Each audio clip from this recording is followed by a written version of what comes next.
I've been using AI in my kitchen for a while now and not just for recipes. Today I'm going to show you two real examples from my actual kitchen, things I actually needed help with, and how ChatGPT helped me to solve it in minutes. I make sourdough a couple times a week, and if you bake, you know the starter amount matters a lot. So I have a recipe which is for a specific amount of starter, but sometimes I have more or sometimes I have less.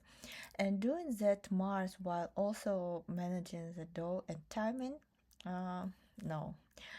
So I just open ChatGPT and tell it exactly what I have.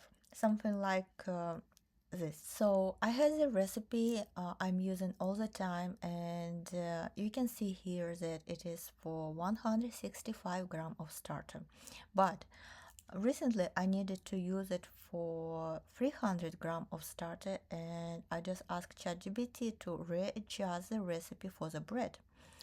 So you can see here how he did all the calculations, and at the end I got my adjusted recipe for 300 grams of starter, and this literally took me just couple seconds to get, and I can do with any recipe like this, and it's very helpful every time I face that if even if I have less starter or more starter, I can quickly get my calculations in ChatGPT, and every time I do it I get like amazing perfect loaf of bread. Okay, that was the small one. Now let me show you the other one, which actually surprised me. So my daughter recently had a birthday party, and I needed to cook. I just like to cook everything by myself. So I had some ideas about the menu, which what I want to do, but I just needed to know how much of everything I need to cook. Uh, I'm not a professional cook, so I actually don't know how to make the right calculations about the amount of food to cook. So I just wrote everything for to ChatGPT, and I told him that I'm thinking about this menu. Uh, I needed to make sure that I have vegan options here too, because I had one person who is vegan, and I counted how many adults we have. We had 9 adults and 5 kids from 1 to 7 years old, and I asked ChatGPT just to write me how much of everything I need to cook, except salad, and will it be enough food for all people? So this the answer I got. This is actually was the calculation for 14 people total, 9 adults plus 5 small kids. So okay, I didn't know that you count kids at half of the adult portion, so roughly 11, 12 adults, right? So he gave me the whole breakdown of every dish I wanted to make in how much I need to do it. Okay, so when I had the menu, I needed to know what I need to buy, right? So I needed a shopping list, and here it is. How many, all of the ingredients I need to buy, and will it be enough? Yes, great. So in a while, I had some extra ideas I wanted to add, and I just asked at the end to create him my final birthday lunch menu. And you can see I got the whole list of all my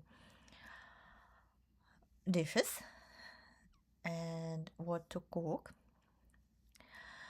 And after that, I asked him to make me final grocery list, and it really helped me when I was in the store. I could quickly check what I have, what I don't have, and buy what I needed to buy. And the last step was I asked ChatGPT to make a plan of what I need to make on the day before and on the day of the birthday party. So, and this was amazingly helpful because I knew exactly what I need to do on Friday, the day before, what preparations to cook, to make, and what exactly I need to do on Saturday from the morning, and I needed to finish before 12. And I will say you that everything worked out perfect. I finished even 1 hour earlier than I supposed to, and everything tasted great. People loved it. And even if I didn't use everything what ChatGPT wrote me, but it was still very good to have some kind of plan in my head and list of ingredients and the whole menu, so I can always check. So here is couple more tricks which also very useful in the kitchen. So because I needed a vegan salad, I asked ChatGPT to remake my original Caesar dressing to the vegan version because I had some anchovies there, and it's created me completely vegan Caesar dressing, replacing like all the non-vegan ingredients with vegan option. And I would say that this vegan Caesar dressing was really amazing. The second trick I did is that when I cooked everything on Friday, I just opened the fridge and told ChatGPT everything I cooked and asked it to check if it is all according to the plan. And he told me yes, and I felt so good about it. So the third trick I did is that I had a lot of stuff which supposed to be cooked in the oven, so I didn't want to jump from one temperature to another, and I actually just wanted to put everything into the oven and cook it at the same time with the same temperature. So I asked ChatGPT to adjust all the recipes to 375 Fahrenheit.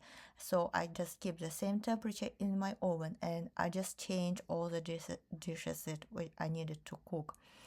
And you see, he did me this list and I followed this list. Of course, I was checking how ready it is. Something took longer, something took like less time, but it did. Everything was cooked on the same temperature in the oven, which was really comfortable and great. So AI is not replacing your cooking and not replacing the creativity or the love you put into feeding your family. What is replacing is the annoying part, the math, the research, starting from zero, when you just need a quick answer. That's what ChatGPT does for me in the kitchen. It handles the parts I don't want to think about, so I can focus on the parts I can actually enjoy. If you use AI in your kitchen too, and in a way I didn't mention in this video, tell me in the comments. I'm genuinely curious, and see you in the next video.